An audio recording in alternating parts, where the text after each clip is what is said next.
Hello dear students, myself Rajiv Singh and welcome to Rajiv Singh Chemistry. Today's topic is vapor pressure of solution of solid in liquid. ठीक है, जब हम solid को liquid में मिलाएंगे तो उसका वेपर प्रेशर क्या होगा। यहाँ एक जानने वाली बात यह है कि जो सॉलिड लेंगे क्या होगा, सॉलिड मीन्स वो क्या होगा, सल्यूट होगा। और सल्यूट कैसा होगा, नॉन वोलेटाइल। क्या होगा वो, नॉन वोलेटाइल होगा। क्लियर हो गया। तो हमने क्या करा, हमारे पास एक सॉल्वेंट है, ठीक है, और एक आपका सल्यूट है, ठीक है। सॉल्वेंट को आप ए मानिए, सल्यूट को आप बी मानिए। क्लियर हो गया। अगर यहाँ पर प्योर फॉर्म है, मीन्स प्योर सॉल्वेंट है, तो यहाँ पर इसका जो वेपर प्रेशर है, यहाँ जो वेपर प्रेशर है वो क्या होगा, इक्वल टू, हम क्या मान लें इसको, हम माने पी ए नॉट मान लिया, ठीक है। After addition of non volatile solute, ठीक है, इट्स, अब क्या होगा, अब इसका हो जाएगा, अब बन गया सोल्यूशन, अब इसका हो जाएगा इट्स पार्शियल वेपर प्रेशर हो जाएगा, और वो इक्वल टू आपका होगा पी ए। क्या होगा, पी ए। अब होता क्या है कि यहाँ पर जो वेपर प्रेशर है, इनकी वेपर प्रेशर है किसका, सल्यूशन का, ठीक है, वो कम होगा किससे, वेपर प्रेशर ऑफ सॉल्वेंट से। किससे कम होगा, सॉल्वेंट से होगा। इसका रीज़न क्या है, इसका रीज़न ये है कि जो सॉल्वेंट है, यहाँ पर ये सॉल्वेंट है, ठीक है, ये सॉल्वेंट आपका है, आप ऐसे कर लो इसको तो अच्छा रहेगा, ठीक है। इस सॉल्वेंट में केवल सॉल्वेंट के पार्टिकल ही आपके प्रेजेंट हैं, तो आसानी से वेपर में कन्वर्ट हो रहे हैं, एक अपना प्रेशर एक्सर्ट कर रहे हैं, तो उसे बोला जाएगा वेपर प्रेशर, ठीक है। पूरा सरफेस किसने कवर करा हुआ है, सॉल्वेंट ने। अब हमने क्या करा, इसमें हमने सल्यूट ऐड कर दिया, सल्यूट एडेड। अब सल्यूट कैसा ऐड करा है, सल्यूट ऐड करा है हमने नॉन वोलेटाइल। कौन सा करा है, non volatile. Non volatile solute add करने के बाद में क्या होगा कि कुछ सरफेस का जो सरफेस है उसमें कुछ पार्टिकल किसके आएंगे, वो आपके आ जाएंगे सल्यूट के, ठीक है, किसके आएंगे, सल्यूट के पार्टिकल आ जाएंगे। अब सल्यूट कैसा है, नॉन वोलेटाइल, तो वो तो वेपर में कन्वर्ट होगा नहीं, वो वेपर में कन्वर्ट होगा नहीं। वेपर प्रेशर की किस कारण होगा, वो होगा केवल सॉल्वेंट के कारण, ठीक है। तो यहाँ जो वेपर प्रेशर अब बोला जाएगा पार्शियल वेपर प्रेशर। क्लियर हो गया। तो पहले के कंपैरिजन में सॉल्वेंट के कम पार्टिकल वेपोराइज होंगे, क्योंकि वो स्पेस किसने घेर लिया, सल्यूट के पार्टिकल्स ने। क्लियर हो गया। तो इस कारण क्या होता है, यहाँ पर जो सोल्यूशन का वेपर प्रेशर क्या हो जाएगा, कम हो जाएगा after addition of non volatile solute. Clear हो गया बेटा। अब यहाँ पर क्या है, यहाँ पर हमने, अगर हम बात कर रहे थे कि सॉल्वेंट की बात कर रहे थे, ठीक है, और यहाँ हमारे पास सल्यूट था, ठीक है। हमने कहा सॉल्वेंट है ए और सल्यूट है क्या, बी।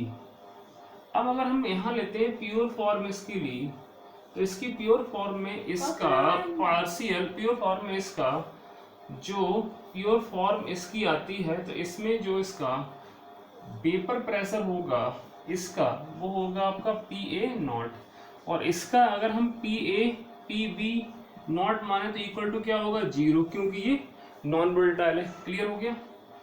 अब यहाँ पर बन गया सोल्यूशन, क्या बनाया हमने, अब केस हो गया सोल्यूशन का, दोनों ऐड कर दिए गए, दोनों ऐड कर दिए गए। तो यहाँ पर अब इसका आएगा पार्शियल वेपर प्रेशर, क्या आएगा, पार्शियल वेपर प्रेशर, और वो हो जाएगा पी ए और इसका हो जाएगा आपका पी बी।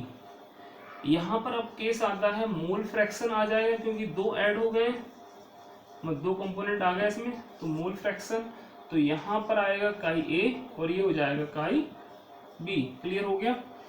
राउल्ट्स लॉ क्या कहता है, अकॉर्डिंग टू राउल्ट्स लॉ क्या कहता है, वो कहता है कि पी ए यानी कि partial vapour pressure will be equal to the vapour pressure of pure component and its mole fraction, या आप सिंपल कह सकते हो the partial vapour pressure directly proportional to the its mole fraction, its means उसी का mole fraction. Clear हो गया।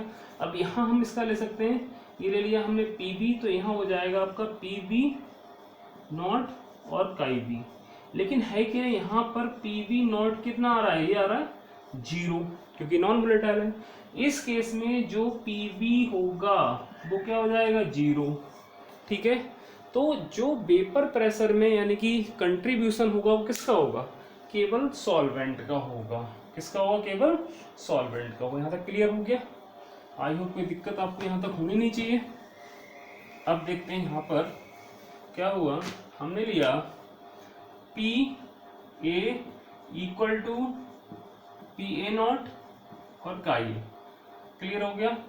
तो यहाँ पर total partial pressure means partial vapour pressure बोल सकते हैं, या टोटल प्रेशर कह सकते हो, total partial vapour pressure equal to किसके होगा, ये हो जाएगा पी ए के, यानी पी ए को हम पी टी के इक्वल मान सकते हैं। तो यहाँ पर हमारे पी टी इक्वल टू ले लें हम, इसको हो जाएगा पी ए नॉट काई ए। Any confusion? तो यहाँ कोई दिक्कत आपको नहीं है। तो यहाँ P T equal to P A, और ये हम लेते हैं mole fraction chi A plus chi B equal to 1, so chi B equal to 1 minus काई ए, या आप काई ए इक्वल टू कर सकते हैं 1 माइनस काई बी। ठीक है, हम इसको लेते हैं। हमने क्या करा यहाँ पर काई ए, तो ये वैल्यू हमने यहाँ पर करी तो 1 माइनस काई बी। Any confusion? जैसे कर सकते हैं पी टी इक्वल टू आपका हो जाएगा P A not minus P A not chi B. Any confusion? इसको थोड़ा और सॉल्व करेंगे तो बहुत अच्छी तरीके सुंदर तरीके से निकल के आएगा। ये क्या आएगा, हम ले सकते हैं इसको P A not chi B equal to P A not minus P T. Okay, here chi B equal to P A not minus P T over P A not. Okay, clear हो गया। तो यहाँ पर जो P A minus P T होगा ये होता है, क्या होगा, वेपर प्रेशर में डिक्रीज, और यहाँ पर ओवर कर दो तो कहते हैं relative lowering in vapour pressure. ये कहलाती है आपकी relative lowering in vapour pressure. Clear हो गया बेटा, ये कहलाएगी। और ये इक्वल टू किसकी होती है, काई बी की, यानी कि relative lowering of vapour pressure is equal to the mole fraction of a non volatile solute. Clear है। तो यहाँ से अगर ये वैल्यू गिवन है, ये वैल्यू गिवन है, ये वैल्यू गिवन है, आप काई भी निकाल सकते हो, काई भी में गिवन है तो कुछ भी निकाल सकते हो। तो इस बड़ा सिंपल तरीका इसका है। ठीक है, कोई प्रॉब्लम नहीं होनी चाहिए। ठीक है, ओके।